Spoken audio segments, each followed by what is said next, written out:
we'll go again. This is the Idam Stanam Prityaja verse, Videsham Gamyate Maya. I think we can hit the next button. There we go. And that was a reference made by Bhakti Devi, you see in the picture here, Bhakti Devi, to Narada Muni. And that was made eons ago, absolutely long time ago, that Bhakti Devi is saying, I will leave this place, Vrindavan, and travel to foreign lands. Now, it's interesting that where Srila Prabhupada left from, although the boat that he got on was in Calcutta, he actually left from Vrindavan. That's where he was living. He was resident in Vrindavan. So he was leaving Vrindavan in 1965. Next one, Navi. Go ahead.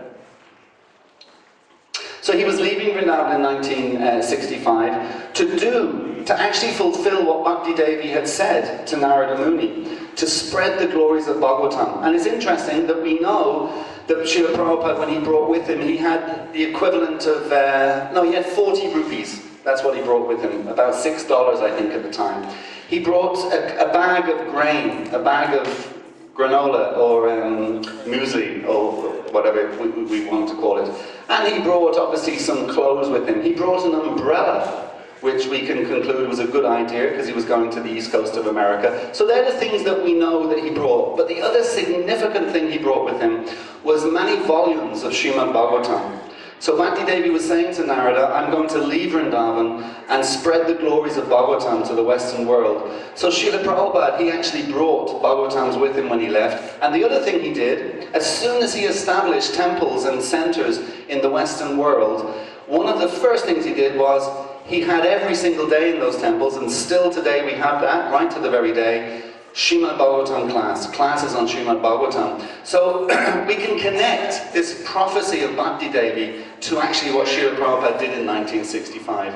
And here again, taking the sharp sword of the congregational chanting of the Hare Krishna mantra, Evinam Sankirtan, I will root out and destroy the demoniac mentality in the hearts of all conditioned souls. So again, this was another statement by Lord Chaitanya, and again, Srila Prabhupada was doing that, coming to, not to kill anybody or fight anybody, but just to take out that mentality that sits in the hearts of all of us, that negative mentality. Next one, Abhigul.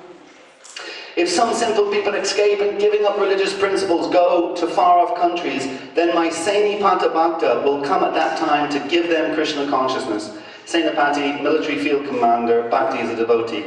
So Lord Chaitanya will empower his own devotee to spread Krishna consciousness around the world. So again, Srila Prabhupada, it's understood that he was that Senapati Bhakta that had the full authority of Lord Chaitanya and the previous acharyas to come and do that. Okay, next one. This is the famous verse that we all know. In every town and village, the chanting of my name will be heard. So again, every town and village. At that point, the chanting of Hare Krishna had only been heard within the Indian subcontinent, within India. It hadn't been heard anywhere outside. So Srila Prabhupada coming and he started this process of spreading the Maha Mantra, and he's very kind. He didn't bring it to every town and village. He has left a few towns and villages for us to also spread the chanting of the Hare Krishna Maha Mantra. Actually, Nabi, you could just go back to that one. I'm sorry, I just want to quickly go back to that one. And this was the East Village the other and the East Village in New York, Save Earth Now. And Srila Prabhupada appeared on the front cover of that publication when he started chanting Hare Krishna in Tompkins Square Park. Again, quite an amazing thing. Prabhupada would just go initially, he would go on his own to a park, he would sit down in the park with a pair of cartels, and he would start chanting Hare Krishna. That we're all here tonight as a result of Srila Prabhupada coming and doing that. It's quite amazing that once something starts, a little seed like that, we have the example of the snowball, that once you have a snowball starting, once it gets bigger, and particularly if it's going downhill, it gains momentum and it just becomes huge very, very quickly. So here we are in South London, in some school. I've never been here before, and there's 100 or more people sitting in this room, and it all started from Prabhupada doing that in Tompkins Square Park in 1965-66. This is Bhaktivinoda Thakur writing in the Sajani Toshani magazine. Very soon the unparalleled path of Harinam Sankirtan will be propagated all over the world. Oh, for that day when the fortunate English, French, Russian, German, and American people will take up banners with dongras and cartels and raise kirtan through their streets and towns. When will that day come? So that's what Bhaktivinoda Thakur is asking. When will that day come? And here we have mostly Americans.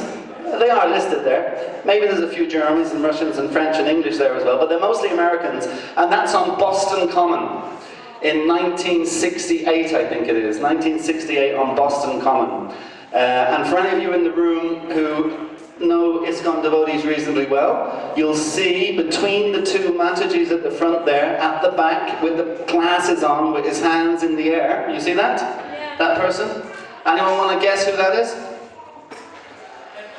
Jani Sadhguru, you would have seen him 2 weeks ago in Wada Farm in Mumbai.